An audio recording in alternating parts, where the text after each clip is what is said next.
Hai Detikers! Nah, kali ini balik lagi sama aku, Ayun Septiani di program Viral.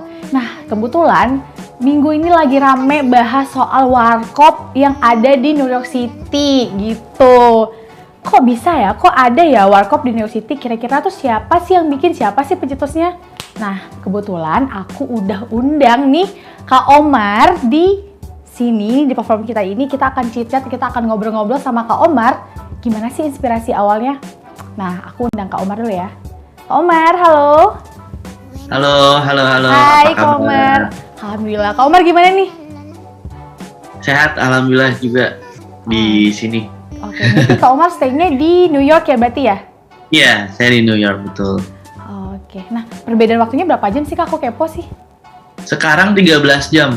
Oh, 13 jam. Jadi di sini bedanya 13 jam aja. Mundur ya. Oh, mundur. Indonesia lebih dulu, iya. Oke.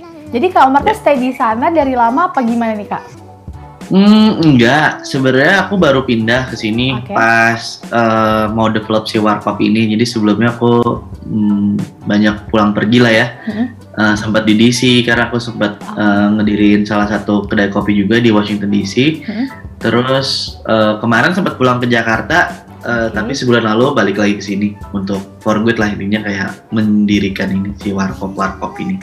Oke, nah ngebahas warkop nih Kak nih. Ide awalnya gimana sih kok bisa kepikiran bikin warkop di New York gitu loh? Iya, emang ini sih sengaja aku sama teman aku, partner aku Teguh namanya.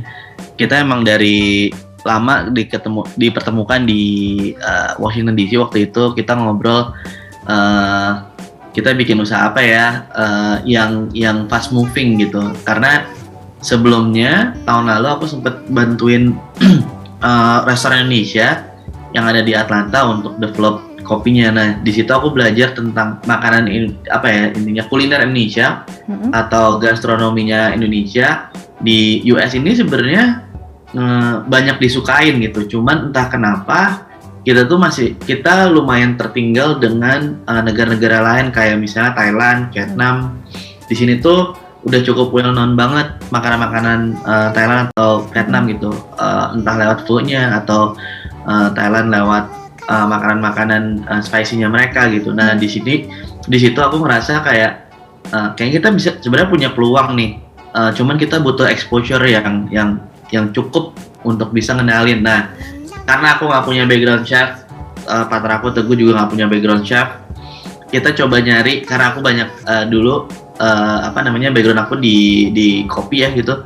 Aku cari suatu produk yang fast moving, intinya mudah tapi kemungkinan disukain sama banyak orang nih. Jadi aku tahun lalu kayak 6 bulan lalu lah, aku ngeriset tentang kota New York sebenarnya. Aku orang yang emang pengen banget ngerasain bisa menjadi salah satu New Yorker gitu, tinggal di sini, ngerasain hustle-nya, terus udah gitu katanya kota yang nggak pernah tidur gitu. Nah aku pengen ngebuktiin itu semua gitu, dan gimana cara orang-orang bisa survive di sini. Salah satu tadinya aku awalnya cuma pengen kerja doang, tapi singkat cerita aku tadinya mau bantuin salah satu F&B di Jakarta mau buka cabang di sini, tapi karena satu dan lain hal mereka ke hold, akhirnya delay. Tapi ya kita udah terlanjur survei tempat, terus gitu udah ngeriset kota New York ini sendiri. Aku sempat tinggal 1 bulan di sini untuk ngeriset secara sosiografisnya seperti apa, orang-orang yang kayak gimana, dan dari situ tuh aku ngedapetin kalau New York ini sama Jakarta tuh beda-beda tipis, karakternya sama gitu. Banyak orang yang hustler, pace-nya cepat banget gitu ya, fast pace. Terus orang kayak nggak punya banyak waktu untuk milih makanan. Walaupun punya banyak waktu, mereka lebih milih kayak di kebar atau ke tempat-tempat lainnya yang memang menjadi budaya mereka gitu. Nah, di sini aku ngelihat kayak munculnya banyak taco, banyaknya food truck, banyaknya pizza corner gitu. Aku ngelihat kayak orang-orang situ benar-benar quick meal itu benar-benar harus cepet saji gitu. Nah, dan murah intinya kayak gitu. Karena biaya hidup di sini cukup tinggi. Nah, dari situ aku coba ngelihat di Jakarta selama pandemi usaha apa sih yang survive gitu. Nah, kalau kita perhatiin semuanya kan selama pandemi ini yang nggak pernah mati atau gulung tikar tuh sebenarnya jenis-jenis usaha atau makanan yang basic gitu. Misalnya kayak tukang nasi goreng, warteg, terus nasi padang, warkop. Nah, dari situ aku ngelihat kayak pandemi ini membuat orang tetap pengen jajan gitu, tapi tidak menghilangkan kebiasaan mereka untuk kumpul ataupun mancis gitu, ngemil lah gitu intinya. Nah, dari situ aku ngelihat kayak ini salah satu bentuk usaha yang cukup survive. Itu aku sempat pas pulang ke Jakarta kemarin sempat ngeriset tentang teman-teman yang punya usaha warkop di daerah sekitar Cipete gitu, dan aku ngelihat kayak dari mulai orang yang datang kita bikin videonya, terus udah gitu nanya kalau datang tuh biasanya mesennya apa, pocket size-nya mereka berapa gitu, kayak dibandingkan dengan UMR yang mereka dapat di Jakarta. Nah, hal itu juga yang kita praktekkan di New York. Kita ngelihat warkop ini bisa menjadi dua fungsi. Yang pertama, memang kita mengincar warga lokal atau New Yorker. Yang kedua, ini bisa menjadi tempat untuk nostalgia orang-orang atau diaspora Indonesia yang ada di sini gitu. Dan alhamdulillahnya ketika kita launching di tanggal 3 Maret kemarin, kurang lebih 2 minggu lalu, itu tuh kita nggak meng-create ini menjadi viral seperti yang sekarang kejadian ya, alhamdulillahnya. Kita tadinya pengen coba pelan-pelan gitu menjadikan tempat ini nggak cuman tempat ya selayaknya warkop gitu, tempat untuk nongkrong dan juga everyday for everyone place gitu ya. Dan tempatnya di tengah, sengaja kita milihnya New York karena kita butuh exposure, ditambah lagi kita right on momentum di mana Indomie goreng itu menjadi the most favorite instant noodle di versi New York Magazine dan juga LA Magazine kalau nggak salah. Jadi kita ngerasa ini saat yang tepat untuk kita bisa memperkenalkan budaya Indonesia lewat hal yang paling mudah ya, yang untuk diterima oleh masyarakat mereka gitu, masyarakat sini gitu. Jadi ide awalnya gitu, karena kita ngelihat kita akan menjadikan warkop ini nggak cuma tentang makanan cepat saji doang, F&B doang, tapi yang kita coba bawa adalah creativity dari anak-anak muda di Indonesia, pop culture-nya Indonesia yang ada di bisa dibawa ke sini sehingga orang-orang yang datang ini bisa ngelihat secara keseluruhan experience-nya dapat. Kita coba bawa seotentik mungkin dari mulai kaleng kerupuk sampai TV cembung, pakai rencengan, ada pilihan kopi specialty juga gitu. Jadi kita mengcombine itu semua gitu, dari kebutuhan dasar dengan misi yang kita bawa kayak gitu. Itu sih Mbak kurang lebih yang bisa aku sampaikan, karena harapannya dengan kita muncul di New York ini melting pot ya buat US ketika brand itu muncul di New York atau LA gitu ya, di US. Seharusnya itu lebih mudah untuk masuk ke state lain gitu, dan itu harapannya sih kita bisa diterima di sini dan nanti kedepannya bisa masuk ke state lainnya gitu. Oke. Nah, berarti konsepnya yang ada warkop di New York itu tuh kayak pindah warkop Indo ke New York doang berarti ya, kayak dari kalengnya, kayak dari piring-piringnya juga ada piring ini nggak, mangkok yang gambar ayam gitu? Iya, sebenarnya kita semuanya kita bawa. Bahkan aku kemarin hand carry bawa kayak kaleng kerupuk, mangkok ayam, terus rencengan segala macam. Bahkan beberapa brand yang nggak ada di sini gitu kita coba bawa gitu. Nah, cuman yang susah adalah kan kita ini mau bikin setradisional mungkin ya. Cuman ada hal-hal di sini secara peraturan yang nggak bisa, misalnya kebersihan gitu, atau misalnya tata cara masaknya seperti itu harus tertutup dan lain-lain, sehingga kita bikin merch lah. Intinya autentiknya tetap dapat gitu, gaya-gaya autentik warkopnya dapat, tapi kita juga tetap comply dengan peraturan yang ada di sini seperti itu. Oke. Nah Kak, tadi kan Kakak sempat mention soal menu favorit makanan yang warkop di Indo nih. Nah kira-kira untuk menu favorit yang di warkop New York City tuh apa sih Kak yang biasa dipesan-pesan oleh baik itu pendatang ataupun masyarakat yang stay di sana? Secara pasar kita 60% masih diaspora Indonesia yang ada di sini, 40%-nya mulai warga lokal gitu. Yang kalau secara totalan the most favorite menu itu yang udah pasti internet keju ya, Indomie telur kornet keju. Nah kalau untuk orang New Yorknya tetap Indomie goreng, dia pakai keju, pakai popcorn chicken. Jadi mungkin mereka nggak terbiasa makan kornet gitu ya, atau telur pakai kornet gitu. Betul. Nah cuman mereka mengkombinasi dengan kebiasaan makan mereka di sini, keju sama popcorn chicken. Kan sebenarnya popcorn chicken tuh semacam kayak nugget bentuk dice gitu, dadu gitu ya. Nah mereka biasanya makan mie gorengnya kayak gitu, dan biasanya orang-orang yang baru pertama kali nyobain tuh ketagihan sih. Kayak kita udah punya beberapa pelanggan tetap yang hampir ada yang setiap hari datang, ada yang seminggu sekali datang gitu. Walaupun ini kita baru 2 minggu ya, cuman udah cukup familiar orang-orang yang terbiasa datang. Oke, nah Kak, untuk harga internet di sana berapa sih Kak?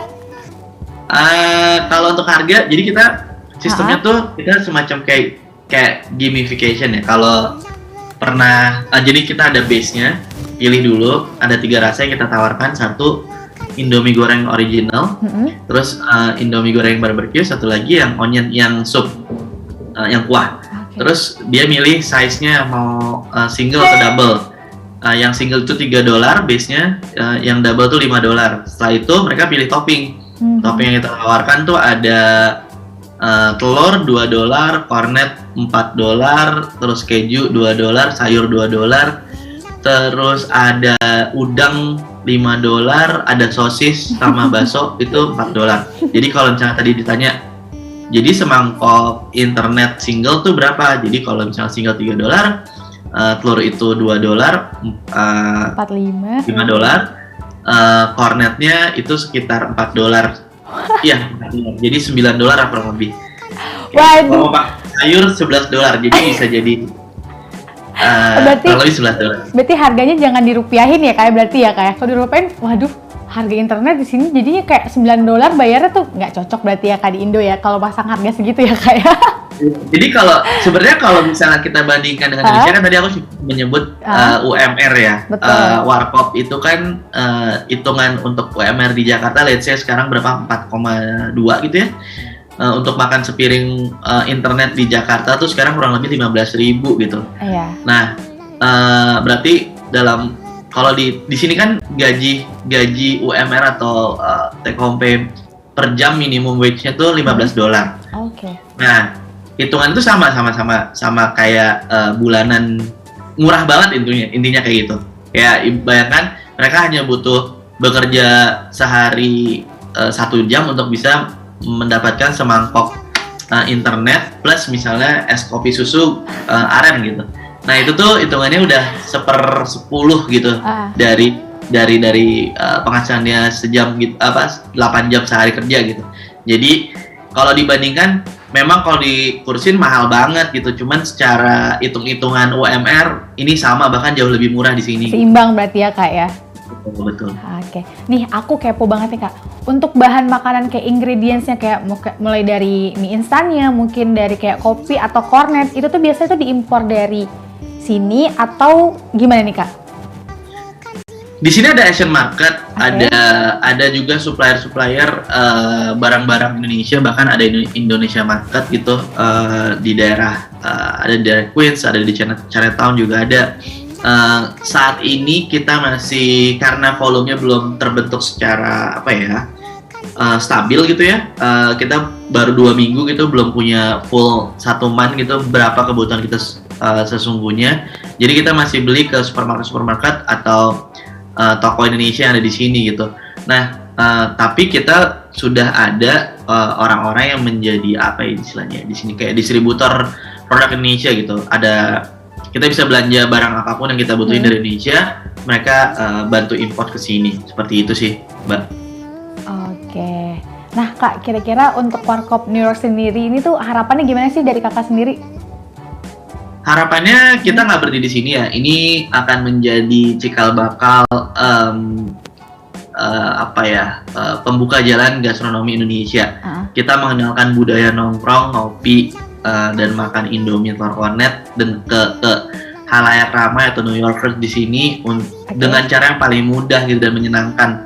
Kita berteman dengan mereka, bergaul segala macam, bahkan di sekitar kita banyak pusat hiburan malam gitu yang sama lah fungsinya kayak di Jakarta gitu. Kita ngajak teman-teman security di sini untuk nyobain, bahkan kita kasih free untuk mereka promoin ke orang-orang yang datang tamu-tamu mereka. Nah harapannya sebenarnya ini tuh saya pengennya menjadikan Warkop ini kalau misalnya Jepang punya Lawson atau 7-Eleven gitu misalnya dan ada di mana-mana. Nah kita ngerasa budaya Indonesia yang bisa mendunia itu satunya Warkop. Kita punya kopi yang enak, kita punya instant noodle yang enak. Jadi seharusnya ini, dan proven oleh banyak orang gitu ya, ini menjadi ujung tombak yang bagus gitu untuk kita bisa ada di mana-mana, terutama di pasar US ini gitu. Karena target kita sebenarnya ada 5 state yang dimana basis atau kantong orang Indonesia paling banyak ada di Amerika gitu. Salah satunya di LA gitu. Kemungkinan kalau memang di sini sudah terima 6 bulan dan sudah stabil, kita akan buka cabang di state lainnya, insya Allah. Kayak pusing duluan. Tapi ini jadinya lucu banget sih.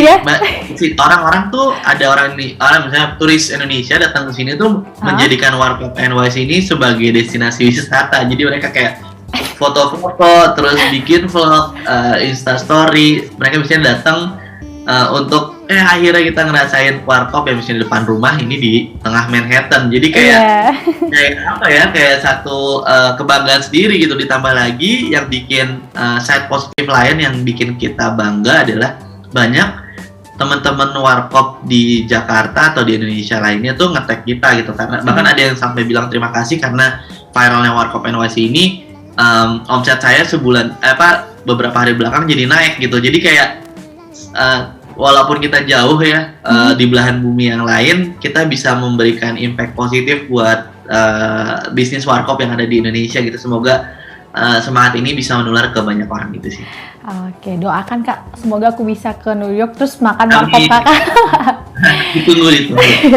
Nah, oke Tikers, sekian ngobrol-ngobrol aku nih sama Kak Omar nih yang pemilik Warkop New York. Siapa tahu The Tikers kalau misalkan mau ke New York jangan lupa mampir ya The Tikers ya. Nah, sekian dari aku. Sampai jumpa di video minggu depan. Dadah!